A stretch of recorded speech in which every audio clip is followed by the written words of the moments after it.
পৌষের শুরু থেকেই শীতের দাপট ধীরে ধীরে বাড়ছিল, আর মাসের দ্বিতীয় সপ্তাহে এসে তা দেশ জুড়ে আরও তীব্র রূপ নিয়েছে।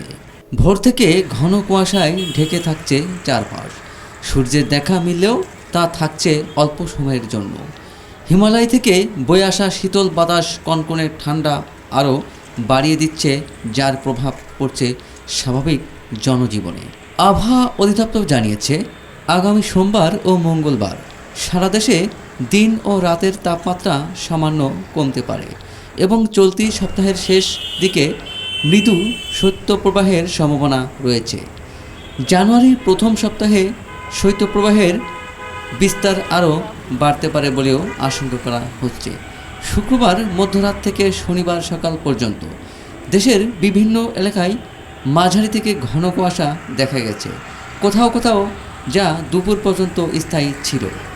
এ সময় যশোরে দেশের সর্বনিম্ন তাপমাত্রা রেকর্ড হয় 8.8 ডিগ্রি সেলসিয়াস।